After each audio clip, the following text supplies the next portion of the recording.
Bonjour et bienvenue dans l'édition Nuit de France 24 et France Info. Rafah, sous les bombes israéliennes. Encore ce samedi, l'armée a exigé de nouvelles évacuations de cette ville du sud de Gaza. Mais pour aller où?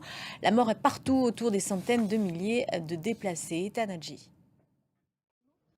Le Hamas et sa propagande. Ce samedi, le mouvement islamiste a publié 2 vidéos à quelques heures d'intervalle.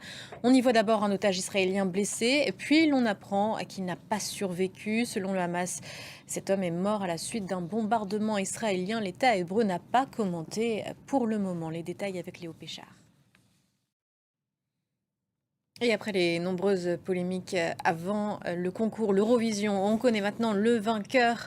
Et un beau message, puisque c'est la Suisse qui l'a emporté cette année. Les votes viennent tout juste d'être dévoilés. Le podium, c'est donc la Suisse première devant la Croatie et l'Ukraine. La France arrive, elle, au pied du podium en 4e position. Et avant ça, des tensions avaient éclaté devant la salle de spectacle en Suède.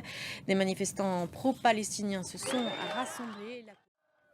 Guerre en Ukraine et la Russie continuent de gagner du terrain. 6 nouveaux villages encore ce samedi avec cette offensive lancée dans la région de Kharkiv, un assaut terrestre accompagné de bombardements. 3 personnes tuées ce samedi et plus de 1700 civils ont dû être déplacés.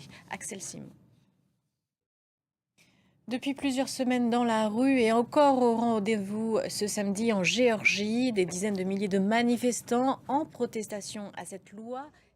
Et un opposant de retour dans la course, cette fois-ci c'est en Inde. Les élections générales se déroulent jusqu'au 1er juin.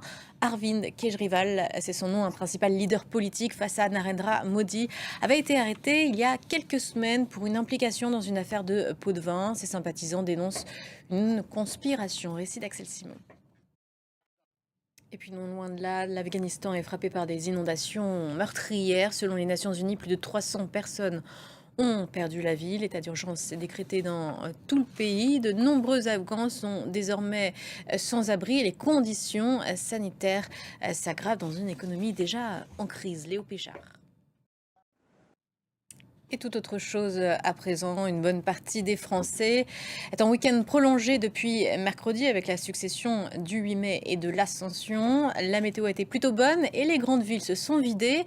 Beaucoup sont allés passer quelques jours dans leur maison de vacances. Mais où sont situées ces résidences secondaires? Quelle part représentent-elles dans le parc immobilier français? On vous emmène en visiter quelques-unes. Regardez.